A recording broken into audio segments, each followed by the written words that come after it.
Good morning everyone. हम हमारा क्या जैन धर्म में वो कंप्लीट हो गया था। लास्ट लेक्चर में मैंने आपको कंप्लीट करवा दिया था। आज हम बौद्ध धर्म के बारे में पढ़ेंगे।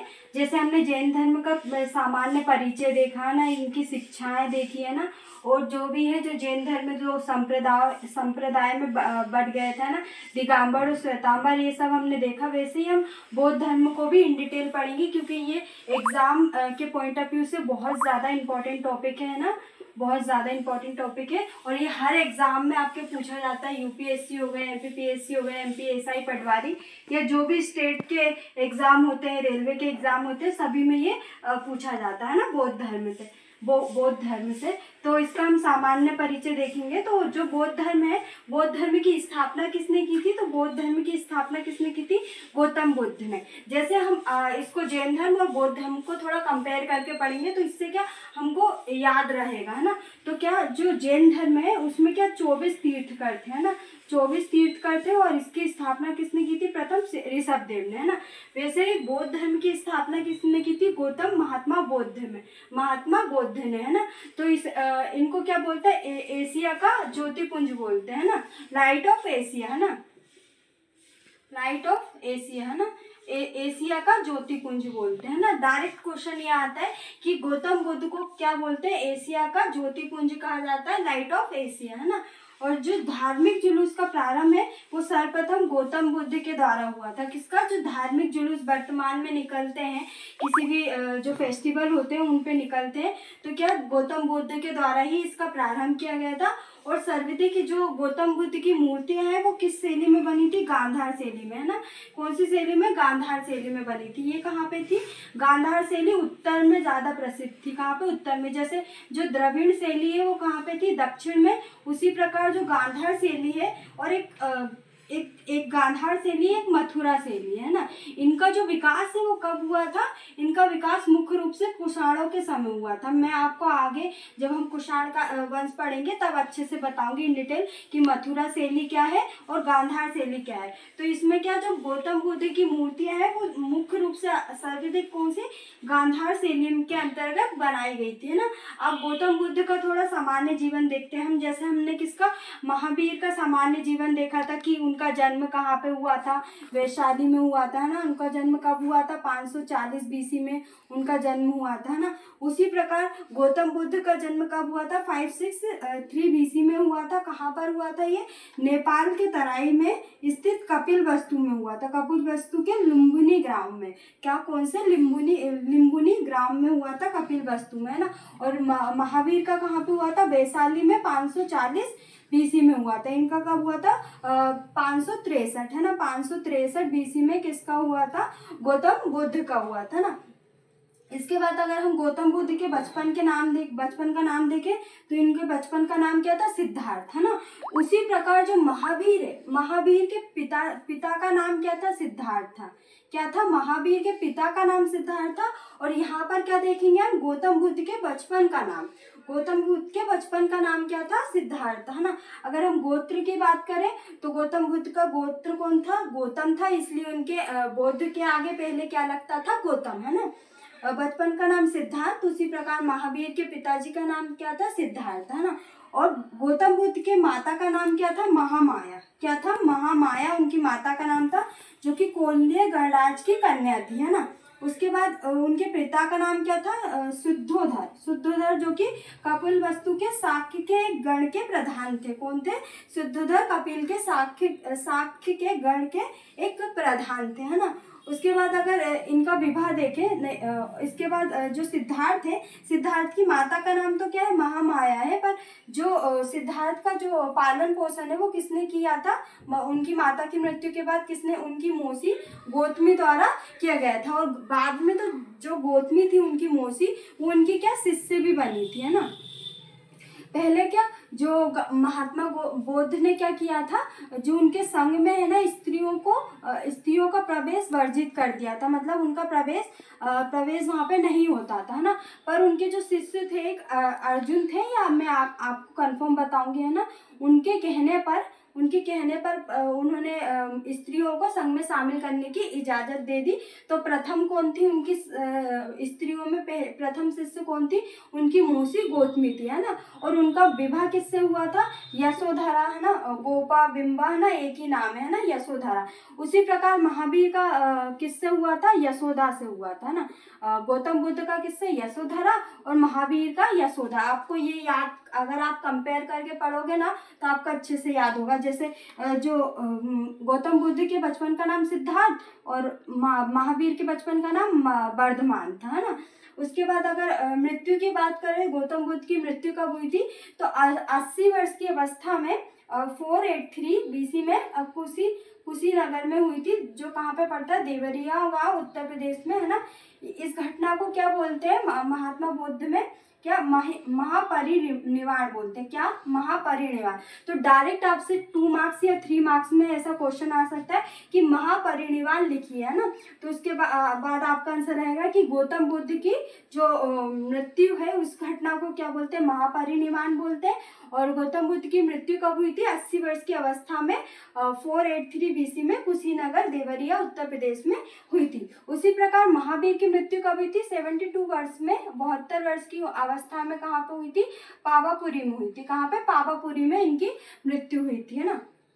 इसके बाद हम देखते हैं कि जो महात्मा बुद्ध है, महात्मा बुद्ध एक बार अपने राज्य से क्या भ्रमण करने के लिए निकले थे। क्या करने के लिए? भ्रमण करने के लिए, है ना। उनके जो सारथी थे उनका नाम क्या था? चिन्ना था ना। क्या था? सारथी का नाम चन्ना या चिन्ना भी बोलते हैं और चन्ना भी बोलते हैं ना उनको।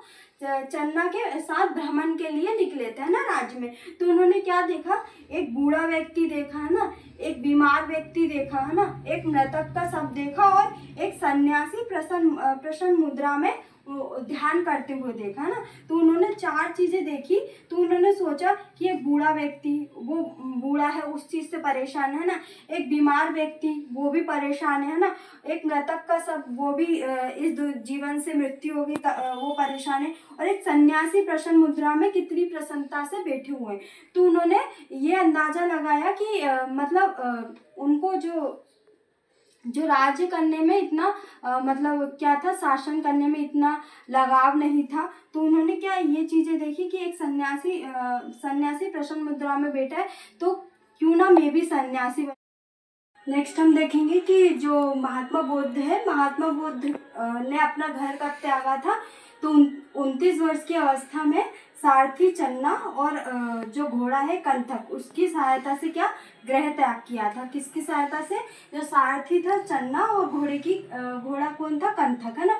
तो डायरेक्ट आपसे क्वेश्चन पूछ सकते हैं कि सारथी कौन था? तो चन्ना, और और घोड़े का नाम क्या था? कंथक, है ना। तो उसकी सहायता से। और इस घटना को क्या बोलते हैं? महाभिनिष्क्रमण। क्या बोलते हैं? महाभिनिष्क्रमण, है ना। जैसे जो बौद्ध धर्म के द्वारा जो हमने क्या महापरिनिर्वाण वाला देखा था ना, जो जन्म है ना उसका देखा था। और महाभिनिष्क्रमण किसको बोलते हैं? जो घर त्याग किया था उसको क्या बोलते हैं? गृह त्याग। उसको क्या बोलते हैं? महाभिनिष्क्रमण, है। तो डायरेक्ट क्वेश्चन पूछ सकते हैं ना। उसके बाद जो सन्यासी जीवन में आए थे ना गौतम बुद्ध, तो उन्होंने क्या सबसे पहले वैशाली गए थे। वैशाली में उनके प्रथम गुरु का नाम क्या था? तो डायरेक्ट ऐसा क्वेश्चन पूछ सकते हैं कि जब सन्यासी जीवन के बाद महात्मा बुद्ध के प्रथम गुरु कौन थे? तो अलार कलाम इनके प्रथम गुरु थे, जिससे इन्होंने सांख्य दर्शन की क्या ली थी? शिक्षा ली थी। कितने दर्शन है? 6 दर्शन है। उसमें से सांख्य दर्शन की किससे शिक्षा ली थी? अलार कलाम से शिक्षा ली थी, है ना। और दूसरा उपदेश किससे लिया था? राजगिरी गए थे। और दूसरा उपदेश रुद्रक रामपुत्र से लिया था। किससे? रुद्रक रामपुत्र के द्वारा लिया था। तो ये डायरेक्ट क्वेश्चन पूछ सकते हैं कि प्रथम गुरु कौन थे? अलार कलाम। और दूसरे गुरु कौन थे? रुद्रक रामपुत्र थे, है ना। यहीं पर क्या किया था उन्होंने? उरुवेला में, उरुवेला कहाँ पर है? बोध गया में है। बोध गया कहाँ पे? बिहार में है। वहाँ पर क्या पांच ब्राह्मण और सिद्धार्थ गए थे साथ में, है ना। तो वहाँ पे क्या सिद्धार्थ ने क्या किया था? जो महात्मा बुद्ध है उन्होंने क्या किया था? एक किसान की बेटी है जिनका नाम क्या था? सुजात, है ना। सुजात की बनाई हुई खीर ग्रहण कर ली थी, है ना। तो उसके बाद जो 5 ब्राह्मण है उनको क्या बोलने लगे थे? पाखंडी। कि आपने एक किसान की बेटी के हाथ से खीर क्यों ग्रहण की, है ना। तो इसलिए क्या बोलने लगे थे, इनको पाखंडी बोलने लगे थे और इन्हें अपने संग से क्या बाहर कर दिया था ना। उसके बाद क्या गौतम बुद्ध ने क्या किया, उन्होंने 6 वर्ष की कठोर तपस्या के बाद 35 वर्ष की आयु में क्या निवाण प्राप्त किया, है ना। जिसको जो ज्ञान प्राप्त होते हैं उसको क्या बोला, निवाण बोलते हैं ना गौतम बौद्ध धर्म में, है ना। तो कहाँ पे किया था, बोध गया में निरंजना में फाल्गु नदी के तट पर पीपल वृक्ष, जैसे महावीर ने क्या किया था, साल वृक्ष के नीचे ज्ञान प्राप्त किया था। और कितने वर्ष की कठोर तपस्या के बाद, 12 वर्षों की कठोर तपस्या के बाद उसी प्रकार महात्मा बौद्ध ने 6 वर्ष की कठोर तपस्या के बाद पीपल वृक्ष के नीचे ज्ञान की प्राप्ति हुई। और ये किस दिन प्राप्त हुई, वैशाख पूर्णिमा। इसलिए क्या बौद्ध धर्म में क्या वैशाख की पूर्णिमा इतनी मान्य है और इतनी मनाई जाती है, क्योंकि उस दिन गौतम बुद्ध को ज्ञान की प्राप्ति हुई थी, है ना। जो गौतम बुद्ध है, गौतम बुद्ध ने अपना प्रथम उपदेश कहाँ पे दिया था ज्ञान प्राप्ति के बाद, तो वाराणसी में अपना प्रथम उपदेश दिया था। और इस घटना को क्या बोलते हैं, धर्म प्रवर्तन, है ना। क्या बोलते हैं, धर्म प्रवर्तन। क्या बोलते हैं, धर्म प्रवर्तन बोलते हैं ना इस घटना को। क्या बोलते हैं, धर्म प्रवर्तन बोलते हैं। धर्म प्रवर्तन किस घटना को बोलते हैं, धर्म प्रवर्तन किस घटना को, प्रथम उपदेश को। एक दो चीजें हैं, ये आपको याद रखना बहुत जरूरी है। जैसे जो महात्मा बौद्ध है, उन्होंने अपने प्रथम उपदेश कहाँ पे दिया था, वाराणसी में। तो इस घटना को क्या बोलते हैं, धर्म प्रवर्तन, है ना। क्या बोलते हैं, धर्म प्रवर्तन या प्रवर्तक भी आ सकते हैं ना। उसके बाद जो महात्मा बौद्ध ने घर त्यागा था, गृह त्यागा था, उस घटना को क्या बोलते हैं, महाभिनिष्क्रमण, है ना। महाभिनिष्क्रमण, है ना। तो ये पूछ सकते हैं डायरेक्ट 3 मार्क्स में, 2 मार्क्स में, है ना। उसके बाद निर्वाण किसको बोलते हैं, महात्मा बुद्ध को जो ज्ञान की प्राप्ति हुई थी उसको निर्वाण बोलते हैं। और महात्मा बौद्ध द्वारा महापरिनिर्वाण, है ना।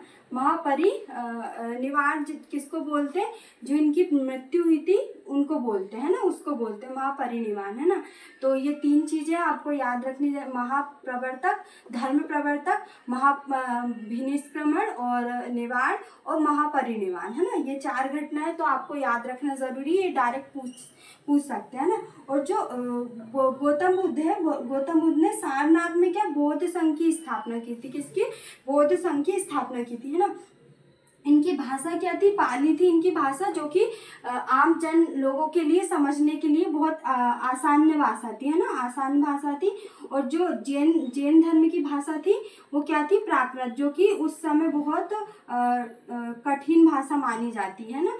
तो इसलिए उस समय जैन धर्म का बौद्ध धर्म की तुलना में ज़्यादा प्रचार प्रसार नहीं हो पाया, है ना। उसके बाद सर्वाधिक जो उपदेश दिए थे कहाँ पे दिए थे, श्रीवस्ती में दिए थे। और प्रथम उपदेश कहाँ पे दिया था, वाराणसी में। और बौद्ध संघ की स्थापना कहाँ पे की थी, सारनाथ में की थी। और भाषा क्या है, पाली है ना। और अगर गौतम बुद्ध के शिष्य की बात करें तो गौतम बुद्ध के सबसे प्रसिद्ध शिष्य कौन है, सारिपुत्र और मोगलायन, है ना। जो है इनकी जो अस्थि है वो क्या है, सांची के स्तूप में है ना। कहाँ पे, सांची के स्तूप में इनकी अस्थियां हैं, जो कि बहुत इंपॉर्टेंट है। और इनके बहुत प्रसिद्ध शिष्य है सारिपुत्र और महामोगलायन, है ना। और अन्य शिष्य है जैसे आनंद के कहने पे क्या किया था इन्होंने, बौद्ध संघ में स्त्रियों का प्रवेश कर दिया था। तो प्रथम कौन थी स्त्री, गौतमी थी, है ना, इनकी शिष्य। और इसके बाद जो कश्यप है, कश्यप क्या सर्वाधिक शिक्षित शिष्य था। उसके बाद उपाली जो कि विज्ञान के विद्वान थे।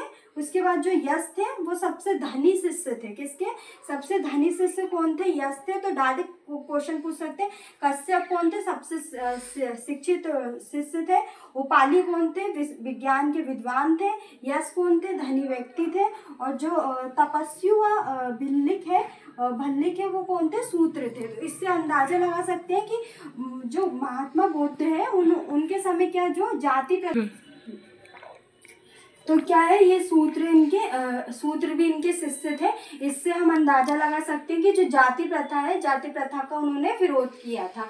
तो हमने क्या अभी देखा, सामान्य परिचय देख लिया ना, उपदेश देख लिए, बाकी हम और चीजें नेक्स्ट लेक्चर में देख लेंगे, है ना।